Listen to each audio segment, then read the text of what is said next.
Assalamualaikum warahmatullahi wabarakatuh. Perkenalkan nama saya Yeni Novia Karneli dengan nomor NIM 202123.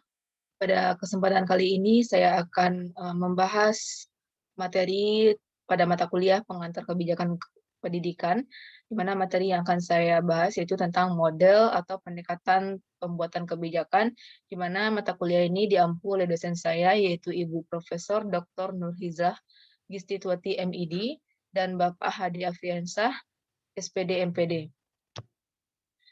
Adapun materi dari model pendekatan pembuatan kebijakan ini yang akan saya bahas yaitu yang pertama ada rasional atau optimum model, yang di sini banyak sekali kriteria-kriteria yang akan saya bahas, yaitu ada kriteria maksimin, kriteria maksimaks, kriteria nilai materi yang diharapkan, kriteria melewatkan kesempatan, dan kriteria probabilitas, dan juga kriteria manfaat. Dan selanjutnya itu ada rational satisficing model dan incremental model. Sebelumnya, model pembuatan kebijakan atau keputusan ini ada banyak sekali model-model dalam kebijakan ini yang perlu kita ketahui. Itu ada model rasional atau optimizing, model incremental, model satisficing, model mixed scanning, model keranjang sampah, dan model Janissman conflict theory. Namun, saya hanya membahas 3 model sesuai dengan apa yang sudah diperintahkan di RPS, yaitu ada rational optimum model, rational satisficing model, dan juga model incremental. Baik, pembahasan materi yang pertama yaitu ada rational optimum model.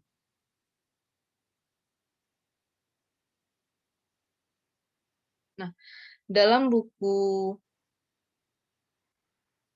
teori dan praktek pengambilan keputusan, karangan Siagian tahun 2016 yang menjelaskan bahwasanya sasaran yang ingin dicapai dalam model optimum ini adalah mempertimbangkan keterbatasan yang ada dalam suatu organisasi dan berusaha untuk memperoleh hasil yang terbaik yang paling mungkin dicapai. Dan maka hasil yang terbaik itu dapat beraneka ragam bentuknya seperti keuntungan bagi suatu organisasi niaga, peningkatan penjualan dan meningkatnya semangat kerja para karyawan, meningkatnya penggunaan waktu dan sebagainya. Dan jadi sikap pengambil keputusan ini norma-norma serta kebijakan atau kebijaksanaan organisasi yang berperan penting dalam menentukan kriteria apa yang akan dimaksudkan dengan hasil yang terbaik yang mungkin dicapai. Nah, jadi dapat disimpulkan bahwasanya rasional atau optimum model ini adalah menggambarkan keadaan yang senyatanya terhadap apa yang terjadi dalam pembuatan kebijakan, dan dalam hal inilah para pembuat kebijakan itu dilihat perannya dalam perencanaan dan pengkoordinasian untuk menemukan suatu pemecahan masalah. Cara kita menemukan suatu permasalahan itu dapat kita gunakan untuk misalnya yang pertama menghitungkan kesempatan dan meraih atau menggunakan dukungan internal dan juga eksternal. Dan yang ketiga yaitu memuaskan permintaan lingkungan. Dan yang ketiga yaitu memuaskan keinginan atau kepentingan para pembuat kebijakan.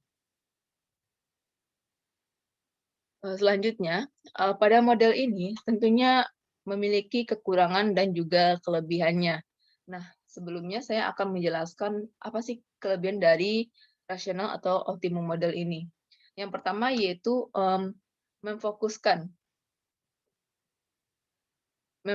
memfokuskan daripada pengambilan atau pengumpulan data dari kriteria yang telah ditetapkan. Nah, maksudnya di sini adalah kita bisa lebih terfokus dengan diri sendiri terhadap pengkajian suatu permasalahan sesuai dengan data yang sudah di yang sudah dikumpulkan sesuai dengan fakta nyatanya di lapangan, serta kita kaitkan dengan kriteria-kriteria yang sudah ditetapkan tersebut. Jadi kita bisa menghubungkan antara fakta-fakta data dengan kriteria yang sudah ditetapkan tersebut.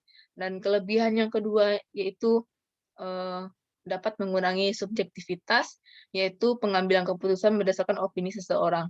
Nah, di sini maksudnya adalah kita dalam membuat kebijakan itu tentunya kita fokus dengan masalah yang terjadi, maka kita kajilah apa saja penyebab dari masalah tersebut.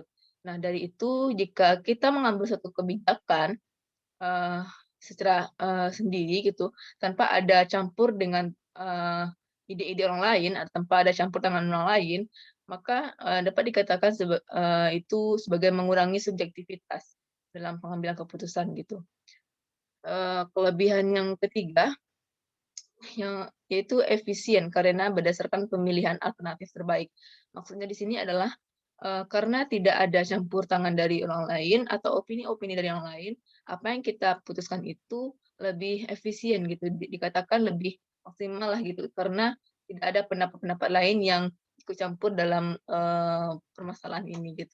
Nah, itulah kelebihan dari, rasional atau optimum model. Selanjutnya yaitu Selanjutnya ada kekurangan dari rasional atau optimum model. Yang pertama yaitu diasumsi atau dianggap bahwa ada pengetahuan yang telah disampaikan atau yang telah dihasilkan. Nah, yang kedua yaitu ada model optimasi yang tidak dinamis, harus mengikuti langkah-langkah yang terkait. Di mana tidak mungkin hanya secara individu saja yang mengerjakan atau memutuskan kebijakan tersebut, tentunya kita juga memerlukan kesepakatan atau meminta alternatif-alternatif dengan orang lain gitu. Nah, jadi dapat dikatakan tidak dinamis model ini. Apa yang kita lakukan itu hanya mengikuti sesuai dengan prosedurnya saja. Dan yang selanjutnya yaitu dimunculkan sebagai objektif, namun pengambilan keputusan ini siapapun yang membutuhkan itu justifikasinya pribadi itu tidak bebas nilainya. Nah, itulah kekurangan dari model rasional optimum. Dan selanjutnya yaitu ada langkah-langkah proses pengambilan kebijakan menurut Sawitri tahun 2006, di mana saya kutip dalam sebuah artikel yaitu karangan Maya Praventi dan juga Bapak Hadi Afriansyah tahun 2019 yang menjelaskan bahwasanya ada 6 langkah proses pengambilan kebijakan ini atau keputusan ini. Yang pertama yaitu melaksanakan kebutuhan pada suatu keputusan, dan yang kedua memilih kriteria yang dibutuhkan sesuai dengan data yang sudah dikumpulkan tadi secara fakta dan juga nyata. Dan yang ketiga yaitu menentukan kriteria yang berbobot sesuai dengan permasalahan yang terjadi. Yang keempat yaitu mengembangkan alternatif yang ada. Yang kelima menilai beberapa alternatif, dan yang keenam yaitu memilih alternatif. Nah, itulah langkah-langkah atau proses dalam pengambilan kebijakan. Yang selanjutnya yaitu ada kriteria-kriteria. Nah, tadi kan saya sudah menjelaskan kalau apapun yang kita kaji permasalahannya itu tentu harus dikaitkan dengan kriteria-kriteria. Nah, pada model ini ada 6 kriteria yang perlu kita ketahui. Yang pertama yaitu ada kriteria maksimin, maksimaks, melewatkan kesempatan, probabilitas, nilai materi, dan juga manfaat.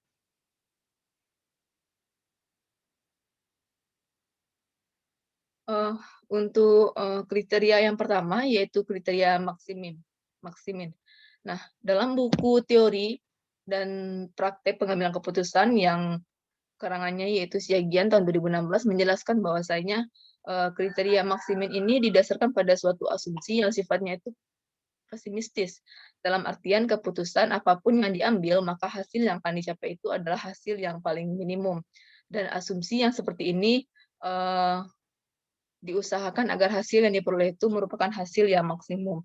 Nah, dengan perkataan lain atau dengan kata lain, model ini juga dikatakan pada intinya memaksimalkan hasil usaha dan dalam batas-batas minimum yang diperhitungkan akan dicapai. Nah, itulah kriteria maksimin. Sedangkan kriteria maksimaks yaitu dikutip juga dalam buku yang sama, yaitu karangan Siagian tahun 2016 menjelaskan bahwasanya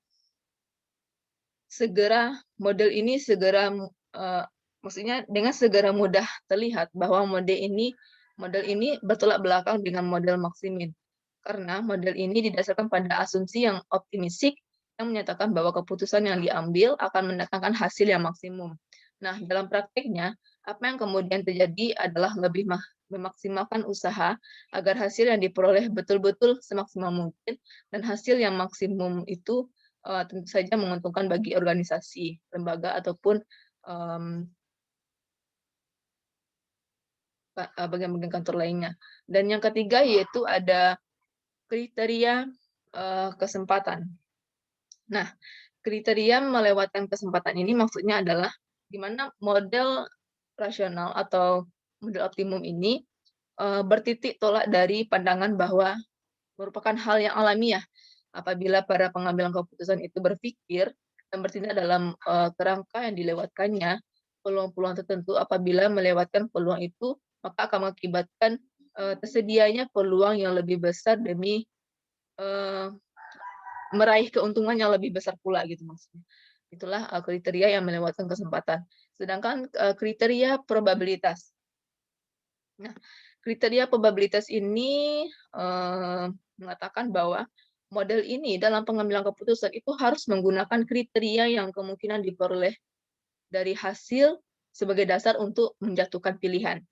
Nah, probabilitas ini bisa mulai dari nol, lalu dalam artian tidak ada kemungkinan tercapainya hasil yang akan diharapkan hingga satu dalam artian bahwa terambilnya suatu keputusan tertentu. Itulah maksud dari kriteria probabilitas. Dan yang kelima yaitu kriteria nilai materi yang diharapkan. Kriteria ini agak kompleks, baik dalam penyusunan maupun dalam penggunaannya. Karena dalam praktek penggunaannya itu dimulai dari penentuan nilai materi atas hasil yang diperoleh, dari sikap alternatif yang dipilih untuk diterapkan. Nah, ini berarti bahwa model ini juga memperhitungkan kemungkinan apa yang akan timbul jika alternatif itu ditempuh gitu, dan menggabungkan probabilitas dengan hasil yang mungkin diperoleh, dan model ini juga menghindari pilihan yang semata-mata didasarkan pada dengan kemungkinan yang tertinggi untuk terjadi gitu. Nah, yang terakhir yaitu kriteria manfaat. Sebenarnya kriteria ini sesungguhnya merupakan kelanjutan dari kriteria nilai materi yang sudah dibahas sebelumnya. Telah terlihat bahwasanya dengan penggunaan kriteria itu pengambilan keputusan tidak terlalu memperdulikan resikonya yang mungkin harus dihadapi apabila pilihan yang dijatuhkan itu berbagai alternatif yang tersedia. Nah, kriteria ini menjelaskan bahwa hasil yang akan dicapai diperlakukan sebagai hal yang penting. Nah, begitu juga sebaliknya dengan kriteria manfaat, pilihan pengambilan keputusan tentang manfaat yang hendak diperoleh mendapatkan tempat yang penting untuk memudahkan analisis yang mungkin diperlukan, dan pilihan pengambilan keputusan itu disusun sedemikian rupa sehingga terlihat suatu jenjang peringkat tertentu. Nah, itulah penjelasan mengenai model optimum, ada kelebihan, ada kekurangan, bagaimana proses atau langkah-langkahnya, dan ada 6 kriteria yang sudah dijelaskan tadi.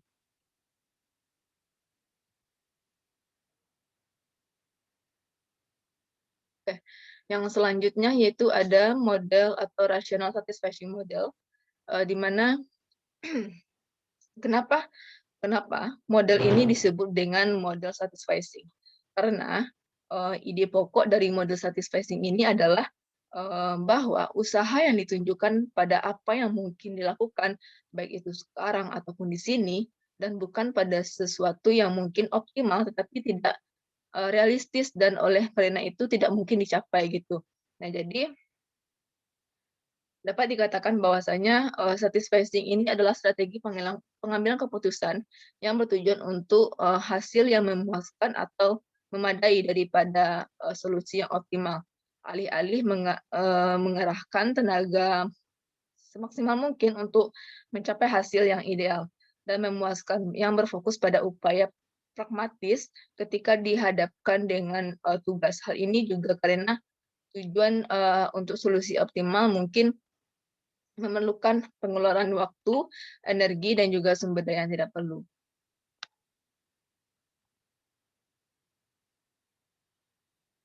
Nah, seperti yang sudah tampil di slide sebelum yang selanjutnya, ada 3 jenis model, 3 jenis variasi model satisficing. Yang pertama ada jenis ketentuan keputusan tunggal, ada variasi eliminasi segi-segi tertentu, dan juga ada variasi inkrementasi. Nah, saya akan membahas tentang yang jenis ketentuan terlebih dahulu. Jenis ketentuan keputusan tunggal ini maksudnya di mana pendekatan ini menarik untuk diterapkan karena proses pengambilan kebijakan itu dilakukan secara berlangsung dengan cepat dan juga tepat dengan hasil yang telah diperhitungkan sebelumnya. Itulah jenis dari ketentuan keputusan tunggal. Sedangkan variasi eliminasi segi-segi tertentu pendekatan ini bertitik tolak belakang dari usaha yang sudah dilakukan dengan penyempitan terhadap pilihan dari berbagai alternatif yang mungkin dipilih.